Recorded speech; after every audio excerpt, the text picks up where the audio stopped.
Alright, what do we have in news this week? An update on Stop Killing Games, reviewers complaining about Silksong, EA trying to sound like it cares, wow, and more unhinged Randy.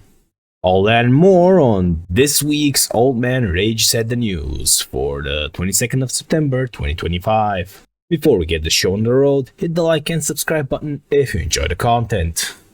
And we're kicking off this week with some good news. Stop Killing Games is basically guaranteed to hit European Parliament at this point. Why? Because around 97% of the signatures are valid. For some context, the campaign got 1.45 million signatures before the deadline, with an early verification report showing that around 97% of the signatures are valid. Quick math confirms that 1.4 million, which is still miles ahead of the 1 million required, is validated. Keep in mind this is only early reports and it will take about 3 months to complete things, but we're off to a great start. They're also laying down the groundwork in order to ensure that the initiative goes by outreaching to members of parliament and the commissions, while still countering misinformation and industry lobbying. If you want to stay up to date on what happens with the initiative, you can check out their links. They will be on the screen and in the sources. In other news, Paradox actually did the paradoxical and agreed that the paid clans for Bloodline 2 will be in the base game. In the same tweet, they also announced 2 new story packs for Q2 of 2026 and later down the line in Q3 of 2026. You can even see the trailer has a positive like to dislike ratio, but the real question is, will it be a buggy, unoptimized mess like any other Unreal 5 game? Only time will tell. Moving on, Square should have said psych last week. And I really wanted them to say that, but nope. They doubled down. Some context on what exactly is happening here. On the 12th of September, they announced Dragon Quest VII Remake, and one of the quotes they used is, "Dragon Quest VII Reimagined is a new version of Dragon Quest VII that has been rebuilt from the ground up for modern audiences."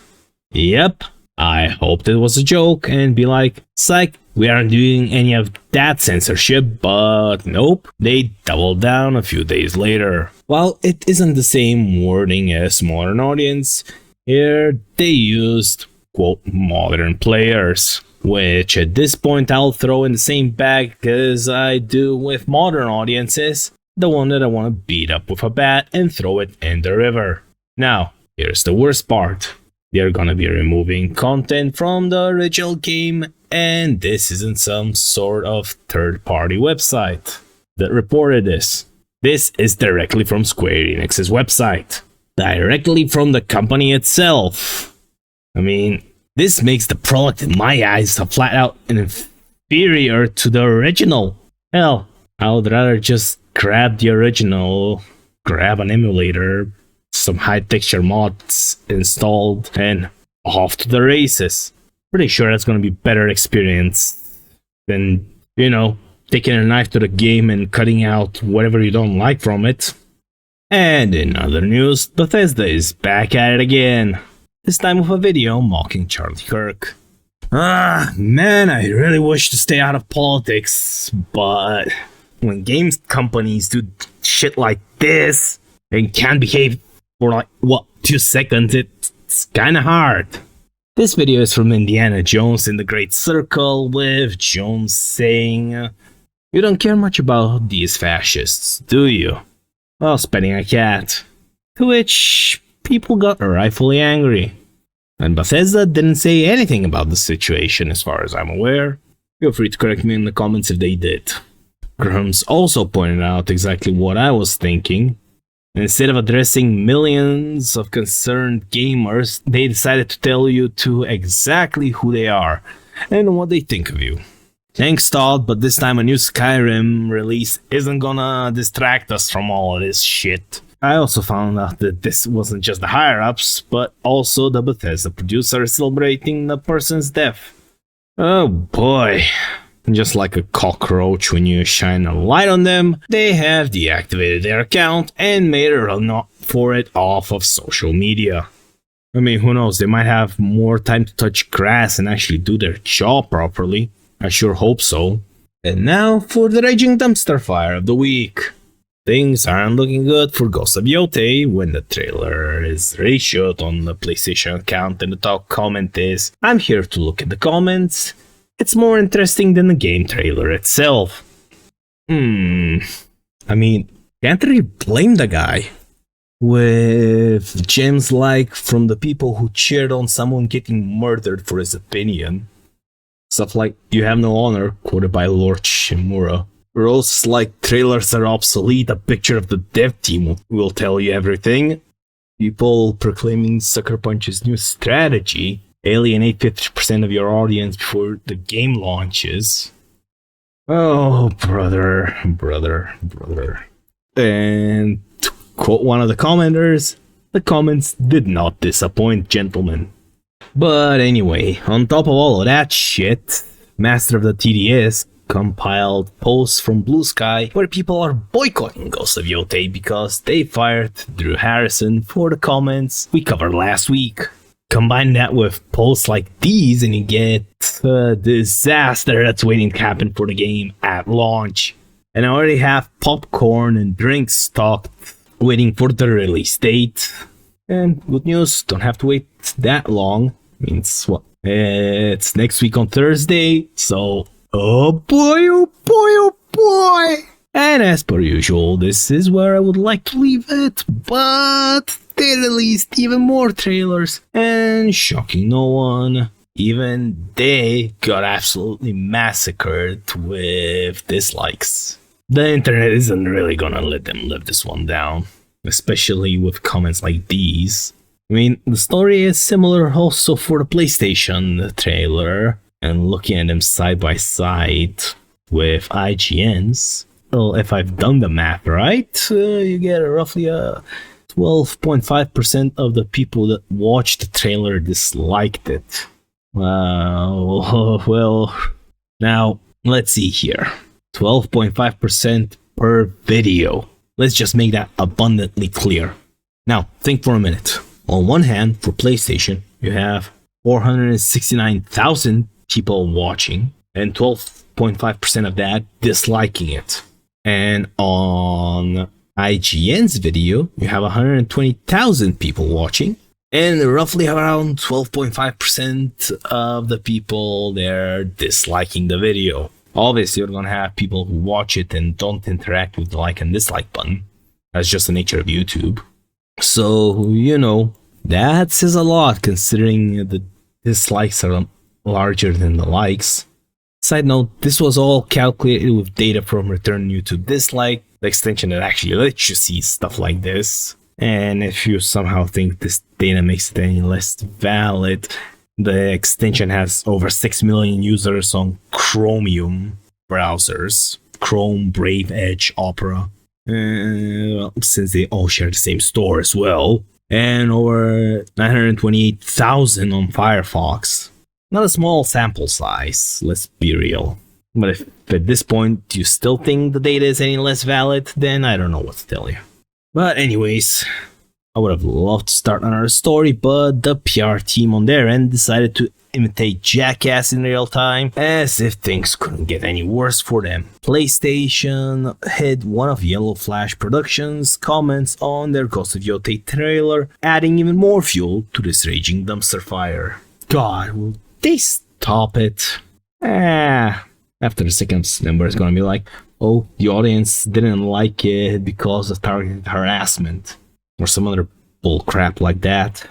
But anyway, it's time to move on, and I can't believe I'll say this, but Reddit just made my job easier.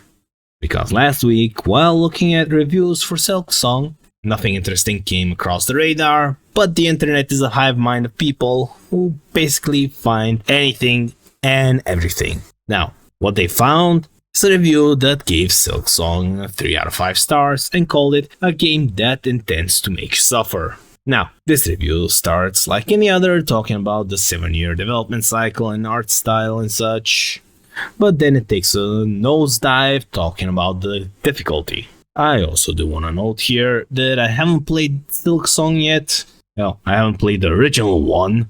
Those areas will be just buzzwords to me. Most of it still sounds like a skill issue.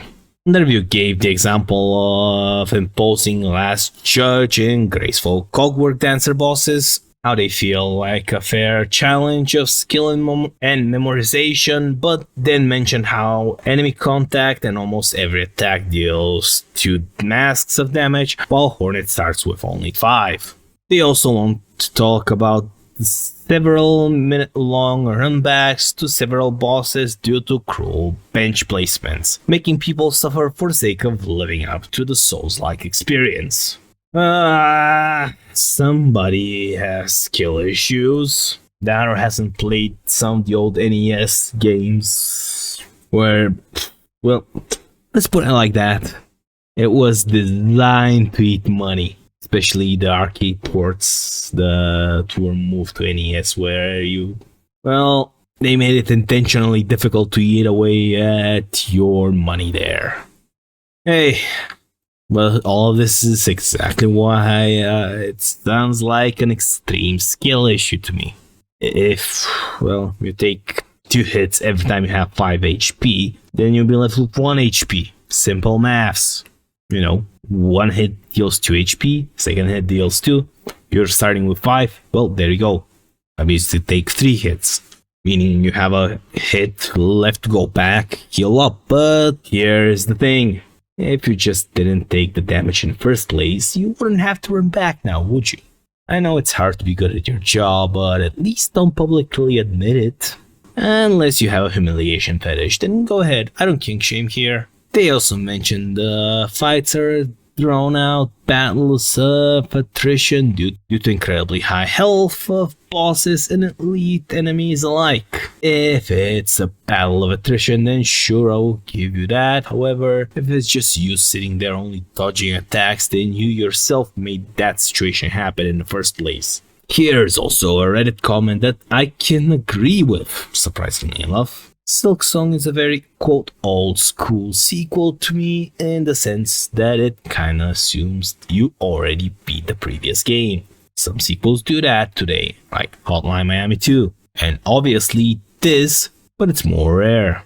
It's a type of sequel that says, oh, you're playing the new one, so that must mean you played the last one. If that's the case, then you must be an expert. So here you go, little shit. Not so tough now, huh? The developers even talked about the difficulty and said the important thing for us is that we allow you to go way off the path. So one player may choose to follow directly to its conclusion, and then another may choose to constantly divert from it and find all the other things that are waiting and all the other ways and routes. Which to me sounds like the journalists turned off their brain while playing the game and expected the game to hold their hand. Moving on, EA is investigating, and I use that term loosely, its FC26 early access error that prevents PC players from accessing the game they paid for. Starting from the 19th of September this year, people who pre-ordered EA Sports FC26 Ultimate Edition get 7 days of early access, including the people who subscribe to EA Play Pro. Players also fool their devices to make it think they are in New Zealand so they could get in early, but instead they got hit with this error. Even the article mentioned that it's an outdated message because Origin was shut down early this year. And here come the jokes of copy-pasting the same game and just changing the sprites. Others got a different version where instead of saying display name field missing from registry, it said the game's name. I'm assuming this Redditor managed to bypass it somehow, and once they tried to launch the game, it gave the error that the computer is offline, and to activate the game they need to be online. Looking at their Twitter account, I saw a new message also investigating another different report and other different problems the game has. But, this has to be some sort of April Fool's, I swear. with even the original tweet having different replies to it saying that they still have issues that were supposed to be fixed. Oh, yay. You don't change, do you? And here comes the madman to transition the video on to the next story. Who's the madman, you ask? Well, you know him. You love him. You know he can't just shut up on social media. Randy Pitchford! I swear to God, this man makes the lizard man look human. He claims that people are dead set on playing the game at 4K with ultra max settings. Even though last week we showed the game struggling at 1440p, that he claims to be running the game on. This whole mess is just him coming off, as the Redditor pointed out, rightfully so, that we are at fault for the game's poor performance. A real game developer would have found a way to get this game running properly, Randy. But hey, at least he's suggested a refund. You know, that should fix everything wrong with the game by just not interacting with it, right? But don't worry. They are releasing patches to improve the performance that supposedly wasn't the problem. That supposedly could have been fixed by just reducing the resolution and turning on FrameGen. Right, Randy? But I don't know what everybody's talking about, really.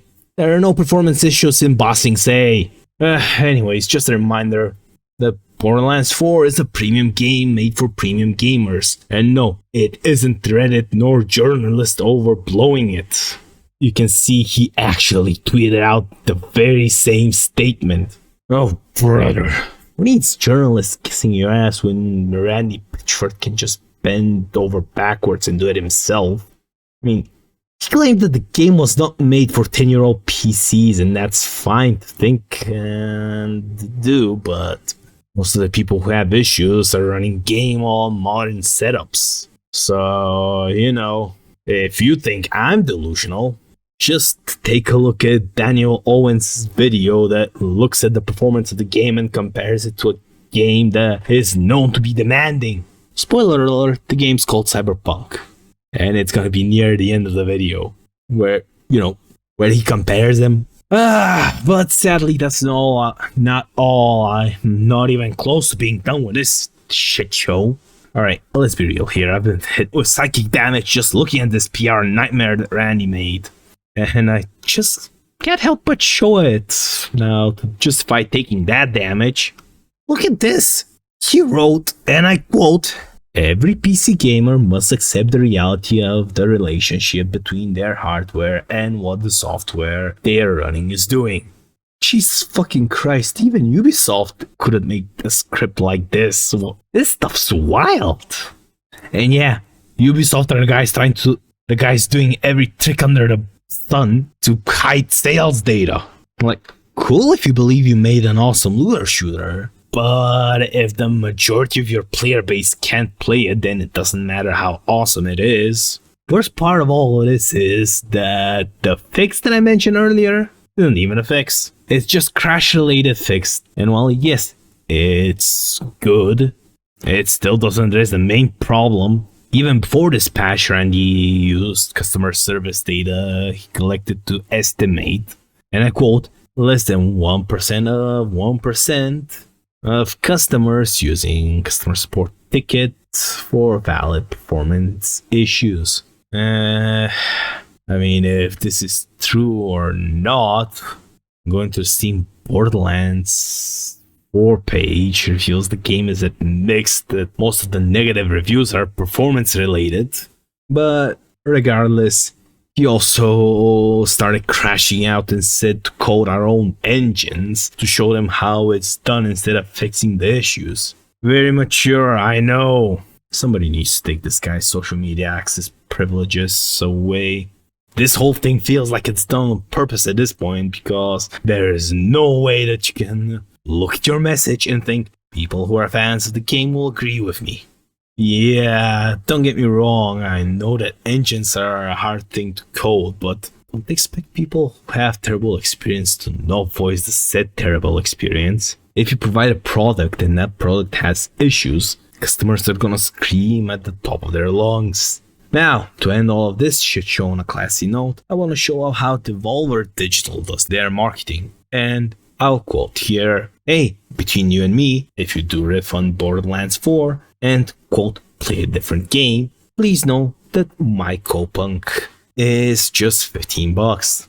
Absolute cinema." And now for a weekly reminder that censorship is happening.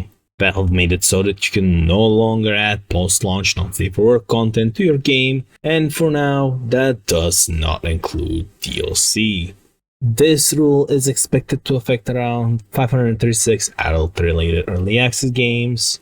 Thanks, Collective Diarrhea, you did your part. On unrelated news, Gabe Newell is also called to testify in front of Congress because of the whole political violence going around in America currently. This does also include the CEOs of Discord, Twitch, and Reddit. And additionally to all of that, Steam is also dropping Windows 32-bit support from the 1st of January 2026 because the hardware survey shows that only 0.01% of Steam users have a 32-bit system. Now that's a funny Christmas gift to give your 0.01%. And in a rare Steam L, they also managed to dodge gambling regulations with the newest CS loot boxes. Why rare Steam L? Those loot boxes are gambling. Think slot machines. Now, normal loot boxes, yeah. These things though, well, you're gonna see in a bit, it's far worse. This is the Genesis terminal system, and it became active on the 16th of September, where loot boxes are free once a week. At least if I understood the article correctly. Once you activate the Genesis terminal, you get 3 days to pick a skin, which are shown to you one at a time, and you move by declining the current cosmetic. Now here's where it gets tricky. The box itself is free, but the skin that you rolled isn't. Once you get a skin, you have to pay the skin's value in order to obtain it. And people are obviously not happy with it. Yes, it means if you get a €2 skin, you have to pay €2 for it. But if it's $1,000, well, you're gonna have to pay the full amount. This is freaking retarded. And yeah, I told you it's worse. Moving on, payment processors are still not letting up the whole censorship issue. GOG says Steam censorship is due to payment systems threatening the game preservation. When GOG was asked about the payment processor situation during an interview with Automaton, the senior PR rep said, "At GOG, as a platform devoted to good old games and video game preservation, we see it as a game preservation issue. Every year, many games are disappearing for various reasons. Every game that disappears from distribution is potentially lost to game preservation efforts. It is particularly worrying when games are potentially vanishing due to external pressure." I wish a lot more people saw his stance, because with mounted pressure like this on the internet, games could be forever lost since servers and digital stores also cost money. And if you can't provide or receive said money, then the chances drastically increase for games to be removed completely. And in other news, Warhammer players want an answer if Games Workshop endorses murdering political rivals. So Odinson started an email campaign where people emailed the higher-ups at Games Workshop about how their employees are advocating for violence and provided images like these. One of the worst examples is Tom Mendelsohn, where he called Charlie Kirk a straight-up fascist. This gem of a human being also wrote "Happy 9/11 to all who celebrate" on his own Facebook page. Celebrating people's lives being taken. What a stand-up subhuman being this one is. Thankfully, he has been suspended for those hateful comments, showing that the email campaign worked. Now, this isn't the only person with a few screws loose, sadly. There are many more, but another example is the community manager that got fired from Void Interactive. Out of curiosity, I checked out what he said and found out that they wrote publicly. All I have to say is, nothing of value was lost. I still wonder how people can be so nonchalant or happy about a person's death just because they disagree with them. Well, looking at all that makes me happy I'm not born in the land of the free, but at this rate, The Balkans seem like paradise on Earth, excluding the fact that we started World War I in this region of floating rock that we call Earth, amongst other things, but anyway, that's history. And now, sadly, for some bad news, a renowned localizer got hired to work at a major game company and is moving to Tokyo. Makes me wonder how they're failing upwards.